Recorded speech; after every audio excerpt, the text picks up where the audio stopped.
अब हम इसकी एक प्रैक्टिकल एग्जांपल करके देखते हैं कि हम एरेज को बनाएंगे कैसे और उसमें किस तरीके से वैल्यूज़ को स्टोर करेंगे। मैं एक वेरिएबल बना रहा हूँ var foods is equals to square bracket. ये एक एरे है, इसमें मैंने हर इंडेक्स पे कुछ वैल्यूज़ स्टोर कर दी।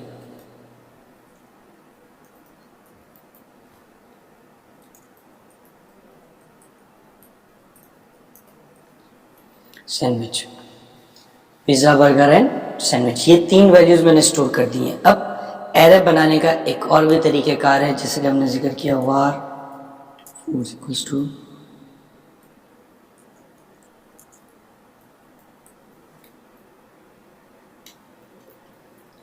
इन दोनों तरीके से आप एरे बना सकते हैं। अब अगर आपको किसी पर्टिकुलर इंडेक्स पर एलिमेंट को एक्सेस करना है, आपने कहा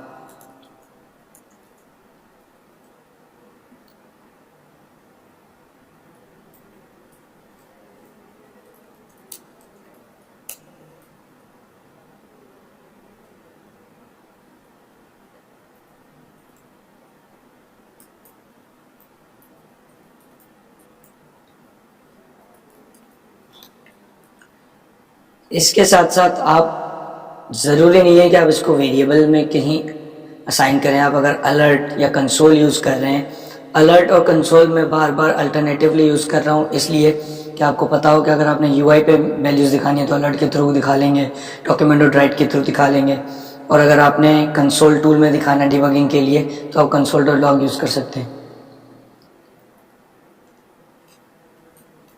इस तरीके से अब एक एरे बनी है, उसमें 3 एलिमेंट हैं।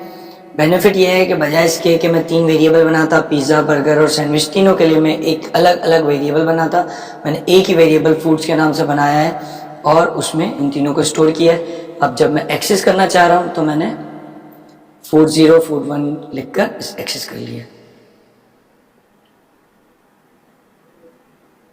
पिज़्ज़ा, बर्गर एंड सैंडविच, तो ये तीनों वैल्यूज़ आपको नज़र आ रही हैं।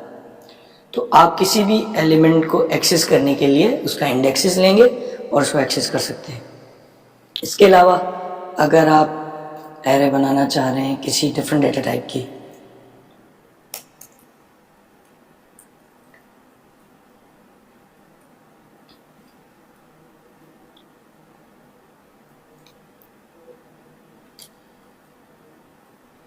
या आपने एक एरे बनाई है और आप इस एरे को यूज़ कर रहे हैं, इसमें वैल्यूज़ स्टोर की हैं, अब आप इस किसी भी पर्टिकुलर एलिमेंट को एक्सेस करना चाहते हैं, आपने लिखा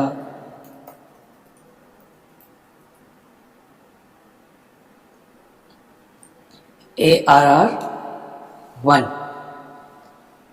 स्क्वायर ब्रैकेट में 3। तो 3 का मतलब है ये जो पहला एलिमेंट है ये 0 इंडेक्स पर है, दूसरा एलिमेंट ये 1 इंडेक्स पे है, तीसरा एलिमेंट ये 2nd इंडेक्स पर है, चौथा एलिमेंट ये 3rd इंडेक्स पे है। तो आप यहाँ पर इंडेक्सेस देते हैं। 3 का मतलब है 3rd इंडेक्स और इंडेक्सेस शुरू होते हैं 0 से।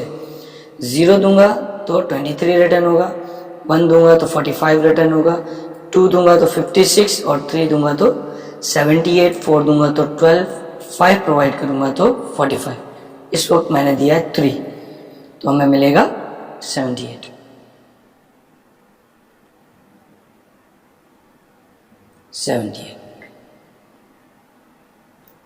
इस तरह आप मल्टीपल डेटा टाइप्स की एरेज बना सकते हैं।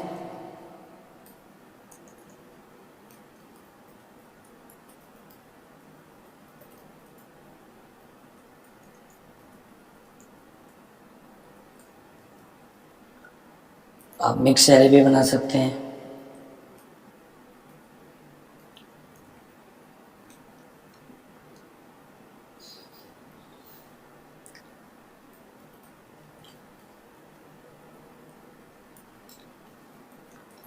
आप ऑब्जेक्ट्स की एरे बना सकते हैं। ऑब्जेक्ट्स आपने अभी तक पढ़े नहीं है इसलिए ज़रूरी नहीं है उसको ज़्यादा, लेकिन किस तरीके से बनेगा। फॉर एग्जांपल ये एरे है, इसमें कॉमा सेपरेटेड आप वैल्यूज़ पास करते हैं, तो इस कॉमा से पहले आपने कर्ली ब्रैकेट बनाए और इसमें आपने प्रॉपर्टी दी नेम जॉन।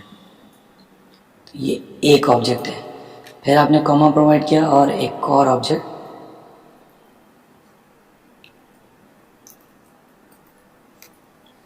इस तरीके से आप एरे बना सकते हैं। और किसी भी पर्टिकुलर एलिमेंट को एक्सेस करना होगा तो आप लिखेंगे फॉर एग्जांपल ARR थर्ड का सेकेंड इंडेक्स, ARR 3 का सेकेंड इंडेक्स 2, तो 0 1 और 2, तो हमें ट्रू रिटर्न होगा।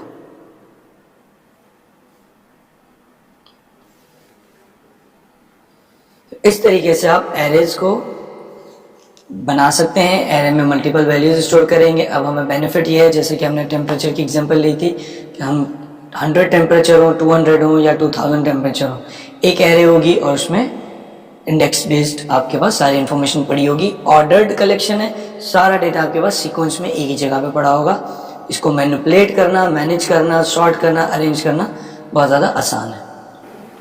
अगर आप एरे को एक एक एलिमेंट एक्सेस करने के बजाय अगर पूरा जो वेरिएबल एरे का, जिस तरह हम var a = 5 लिखते हैं, तो कंसोल में, अलर्ट में या कहीं भी पास करना हो तो हम वेरिएबल का नाम दे देते हैं, तो उस वेरिएबल में जो भी वैल्यू होती है प्रिंट हो जाती है।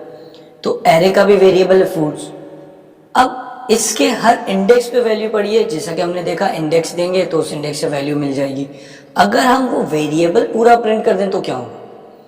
अगर आप console.log में फूड्स वेरिएबल का नाम दे दें, कोई स्क्वायर ब्रैकेट नाम दें, तो पूरा का पूरा एरे का वेरिएबल पास कर रहे हैं आप, उससे ये होगा कि पूरी एरे प्रिंट हो जाएगी, आपको पूरी एरे नजर आ जाएगी। अगर अलर्ट में देखेंगे तो अलर्ट में एरे के जितने एलिमेंट है वो नजर आ जाएंगे।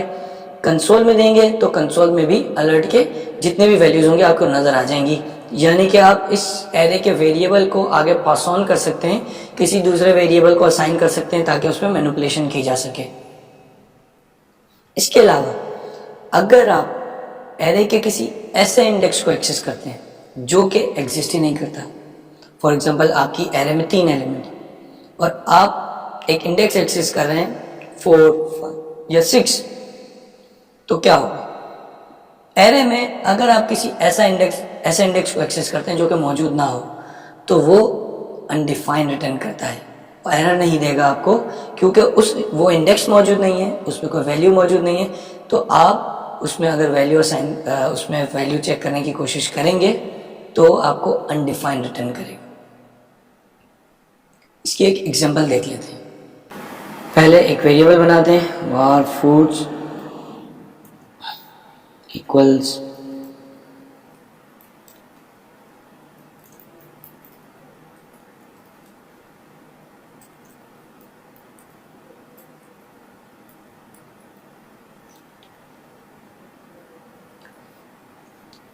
तीन वैल्यूज असाइन करती हैं इस वेरिएबल को। फॉर एग्जांपल मैं इसे अलर्ट और कंसोल दोनों करके दिखा देता हूं।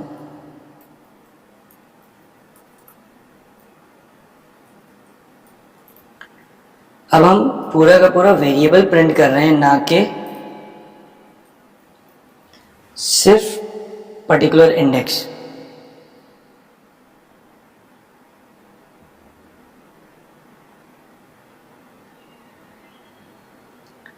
पिज़्ज़ा, बर्गर, स्नैक्स तीनों वैल्यूज एक साथ ही आ गई हैं। ओके किया, कंसोल में भी ये आपको नज़र आ रहा है, पिज़्ज़ा, बर्गर और स्नैक्स तीनों नज़र आ रहे हैं।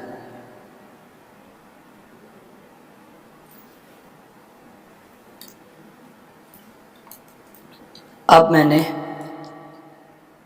एक ऐसे एलिमेंट को एक्सेस किया जो कि मौजूद नहीं है। Console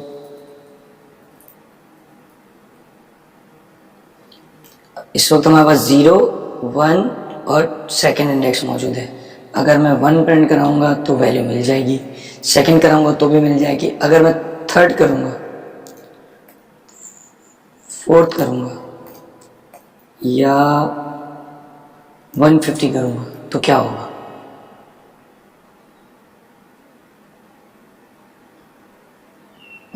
burger undefined, undefined, undefined.